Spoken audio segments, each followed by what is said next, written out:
University of Calcutta, 1917. This is Chaitanya Chandrodaya, a drama by Kavi Karnapura. This is from 1885. This is what we think is the first English printed edition of the Bhagavad Gita. You can see dialogues between Krishna and Arjuna. This is from 1845. It was the third print.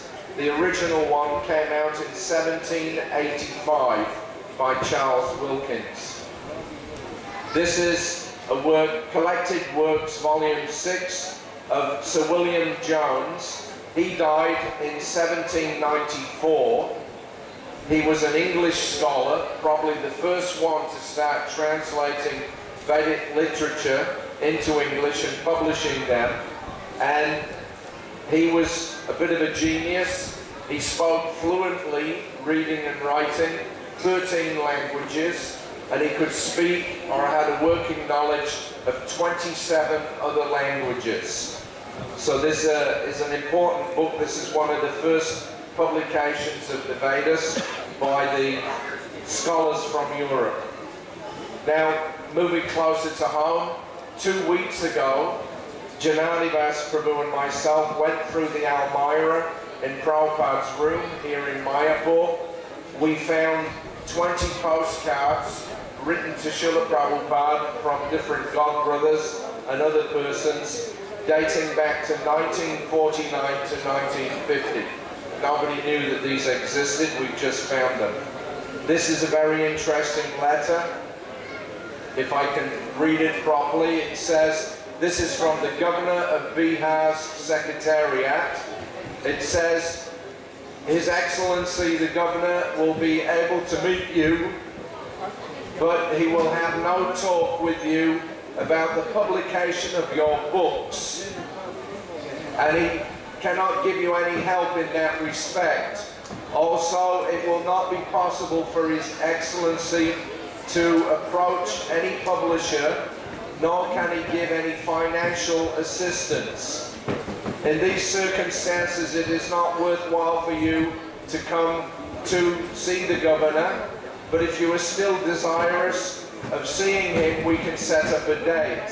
And then at the end it says, you are also requested not to give your manuscripts to His Excellency. So that's a classic rejection letter that was sent to Shilla Prabhupada in 1950. Prabhupada immediately replies that yes, I would like to come and see the Governor. I have no intention of helping, asking for help in the support of my publishing. I just want to come on a peace, cultural and peace mission. So he got that interview, and as soon as he arrived in Patna, in Bihar, then he immediately sent to the local newspapers an advert that Abhay Charana Ravindo Bhaktivedanta, the editor of Back to Godhead, has come to Patna, and he will be meeting with His Excellency the Governor to discuss a cultural peace program. So that's an indication of how determined Shilla Prabhupada was in terms of his publishing. We found also an original of the English Back to Godhead from 1957 and 2 copies of his Bhagavad Darshan from 1957. Now, apart from that, we have also in our archive the personal collection of Sariputta Prabhu. You will know him as our scientist who published Vedic cosmography and astronomy and convinced us that we could actually fulfill Prabhupada's desire to have a Vedic planetarium. Sariputta Prabhu, of course, left us in 2008, but we were able to secure his entire personal archive, which is now in our library.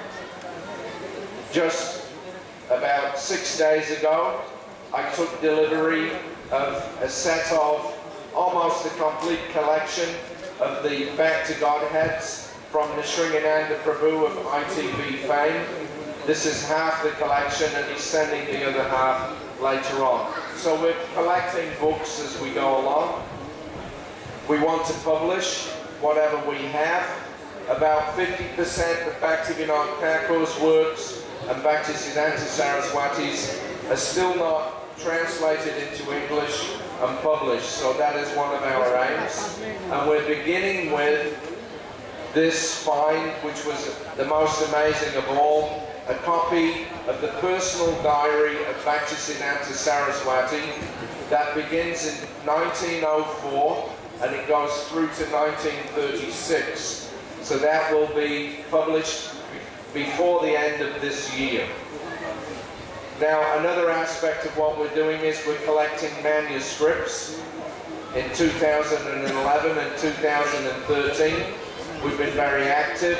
In January, myself and Pranava Prabhu went to Delhi to meet with this lady, Srimati Dipti Tripathi. She is the head of the National Mission for Manuscripts. That's a government-run project. They've collected about 9 million images in the last 10 years. We have applied for status as a manuscript resource center, and if we get that approval, we will get funding from the government so that we can go out and collect manuscripts.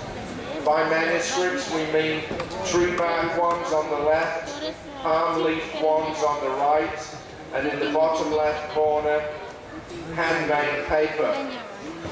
These are a few that have been donated to us. We're keeping them very carefully. This is a manuscript from about 300 years ago of the Chaitanya Charitamrita Madhya Lila, handwritten. Just across the river, there's the Gaurangatal Mandir in Navadvip. In that box, there's a very interesting manuscript which they allowed us to photograph. It is the 10th canto of the Bhagavatam, handwritten by Gadadhar Pandit, with some annotations by Chaitanya Mahaprabhu. That's one there. You can. It's a little difficult on this projector, but there's two styles of handwriting there. The top and bottom lines are said to be the handwriting of Lord Chaitanya. We've also been to Odisha, where we found one library in a very small village with 17,000 manuscripts and 40,000 books. And just across the river, in Navadvip Public Library, they have a room with 15,000 manuscripts locked up in it, which they don't allow anybody to see, nor do they have any clue what they are. So we're negotiating with them to be allowed to go in and catalogue or make a list of all the works that are there. Our team last month went to Bangladesh. On the far right there, that's Sylhet. That, of course, is where Sri Jagannath Mishra, the father of Chaitanya Mahaprabhu, originated. And in that place, just this last month, we found another library with 9,000 manuscripts and 60,000 books. Again, these are not catalogued or listed, and they are inviting us to come there and make a catalogue, and then we'll be able to scan all the important works. So for preservation, we need to scan, we need lamination, and we need engraving. Last year, by the mercy of the GBC Committee for Science Preaching, and Pratapana and Jayashri Prabhu's in Sydney, and several other devotees, we purchased a professional library book scanner. This cost $27,000. It does up to newspaper size, and it has this special platen at the bottom, which is V-shaped, and the scanning bulb is in the top.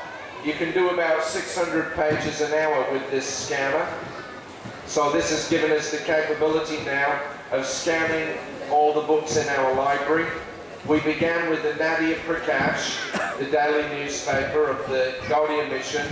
That was in 31 volumes. It took 40,000 images. So it took us nearly a year to scan this publication. After scanning, we then laminated all the pages. First of all, we de-acidify the paper.